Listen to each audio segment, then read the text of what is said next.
Bab ke-197, Perdebatan.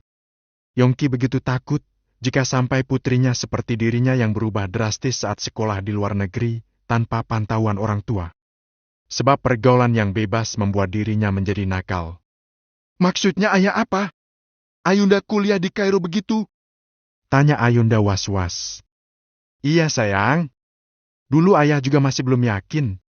Namun, karena di sana ada banyak saudara dari bunda kamu, maka ayah akan mempercayakanmu pada mereka. Bagaimana? Ujar Yongki menunggu jawaban Ayunda. Ayunda kini nampak diam. Ia tak tahu bagaimana harus menjelaskan pada ayahnya bahwa Ayunda tak ingin melanjutkan kuliah di Kairo. Maaf ayah, bukan Ayunda tak mau. Tapi Ayunda sudah punya cita-cita ingin berkuliah di Swiss. Ayunda pun punya mimpi sendiri, dan Swiss adalah tempat paling cocok untuk mata kuliah yang Ayunda pilih. Selain itu, Ayunda sangat menyukai pemandangan di sana. Ujarnya sedikit takut, namun Ayunda tetap memberanikan diri. Ia ingin dirinya berjalan di atas pilihan hidupnya. Tidak, ayah tidak setuju. Dengan siapa kamu di sana Ayunda? Siapa yang akan menjagamu? Ayah tetap ingin kamu kuliah di Kairo untuk mendalami ilmu agamamu sendiri. Jangan keras kepala, ujar ayahnya. Ayunda memang harus sekolah tinggi, sebab dia kelak akan membantu Yusuf dalam melanjutkan mengelola pondok pesantren. Keduanya kini berdebat di hadapan Indria. Membuat Bunda Ayunda juga ikut tegang. Ayunda bisa jaga diri, dan Ayunda juga ingin mandiri. Ayunda ingin mengambil teknik farmasi, dan menjadi lulusan Swiss German University. Program ini sangat dibutuhkan untuk membuat obat, kosmetik, dan jamu di Indonesia.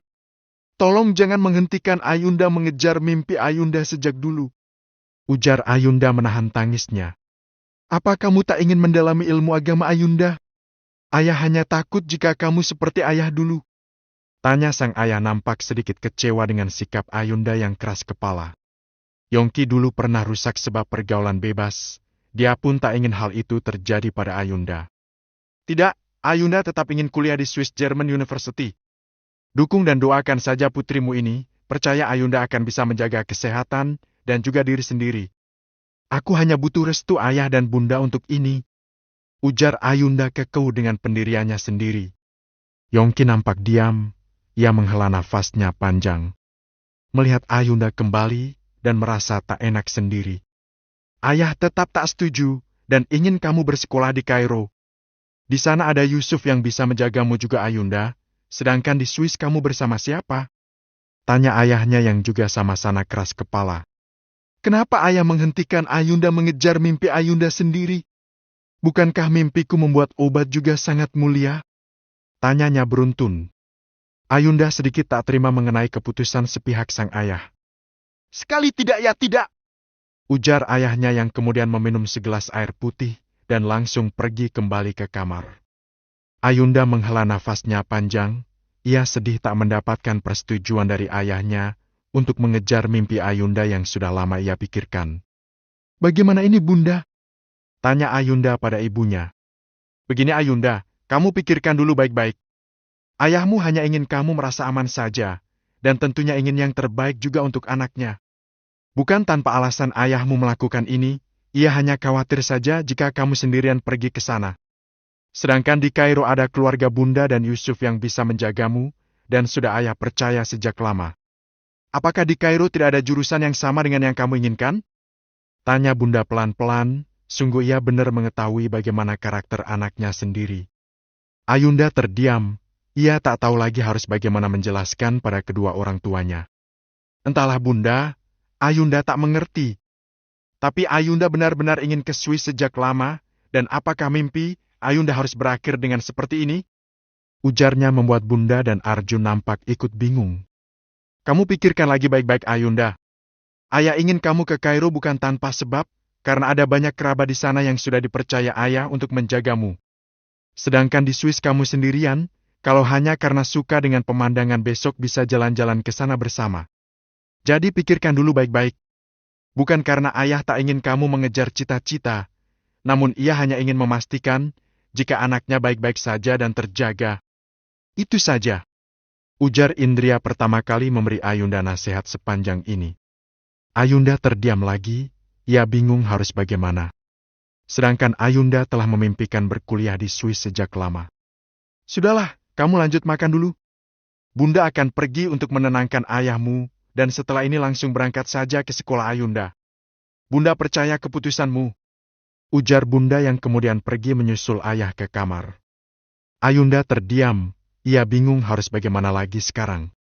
Sedangkan ujian sudah akan selesai dalam kurun waktu 4 hari ke depan. Telah lama Ayunda belajar dengan semangat. Dan itu ia lakukan untuk mengejar mimpi Ayunda untuk kuliah di Swiss. Rasanya Ayunda ingin menangis saja. Sekali seperti ini, tak ada yang bisa mengerti dirinya sendiri. Ayunda lelah dan merasa perjuangan yang ia lakukan selama ini itu sia-sia. Mimpinya hancur sebentar hanya dalam hitungan menit, dan itu membuat Ayunda sedih. Apa aku harus melepas mimpi besarku itu, Ayah? Bunda? Tanya Ayunda dari dalam hati. Cukup lama Ayunda terdiam seperti ini, ia melamun untuk sekian lama. Hingga Arjun menyadarkannya agar segera berangkat sekolah. Nona, sudah jam 6:15. Gak berangkat? Tanya Pak sopir lembut. Itu cukup untuk membuat Ayunda syok lagi hari ini. Iya, aku akan berangkat sekarang. Jawab Ayunda lemas. Saat berdiri kaki Ayunda terasa kram di area yang keseleo tadi. Ia meringis kesakitan, karena rasanya luar biasa sakit. Pak sopir yang melihat itu juga nampak khawatir, karena Ayunda langsung pucat dan membuat ia merasa ngilu melihatnya. Ada apa dengan kaki non? Tanya Pak sopir khawatir. Tidak, ini tak apa-apa. Ya sudah, aku berangkat dulu. Beneran tak apa-apa? Tanya Pak sopir sekali lagi, dan Ayunda nampak menggeleng. Pertanda bahwa Ayunda baik-baik saja. Saat ia melangkahkan kakinya keluar, ngilu itu semakin ia rasakan hingga membuatnya langsung terduduk seketika. Non, kenapa kakinya bisa sakit? Tanya Pak sopir kali ini lebih khawatir dari sebelumnya. Tadi pagi kakiku kesleo saat turun dari tangga. Sepertinya sudah membaik tadi, tapi kenapa tiba-tiba saja menjadi lebih ngilu dari sebelumnya? Rengek Ayunda kesakitan. Pak sopir menghela nafas kasihan, ia bisa tahu bagaimana rasanya kesleo di pergelangan kaki. Dan itu memang sangatlah sakit. Pak sopir segera pergi melapor ke majikannya, sebab nampaknya luka Ayunda begitu menyakitkan. Indria langsung kembali, sambil membawa minta urut. Tanpa basa-basi Indria mengoleskan ke kaki Ayunda. Diam, dan jangan bergerak. Berteriak tak apa-apa, tapi jangan bergerak sedikit pun, atau tulangmu akan patah. Ayunda mengangguk, walau ia sebenarnya sangat takut. Tapi ia juga percaya bundanya sendiri. Krek. Indria menarik kakinya Ayunda dengan kedua tangan, yang sangat sakit sekali bagi Ayunda. Tapi ternyata sakit ini hanya sebentar saja.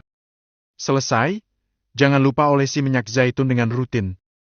Baik, Bunda, terima kasih banyak. Kalau begitu Ayunda pamit, Assalamualaikum. Waalaikumsalam. Balas Indria. Sesampainya di dalam mobil Ayunda menangis, membuat Pak sopir merasa cemas. Apakah masih sakit, Nona? Apa sebaiknya ke rumah sakit saja? Tidak, sekarang aku ujian nasional, mukanya sudah membaik kok. Balas Ayunda.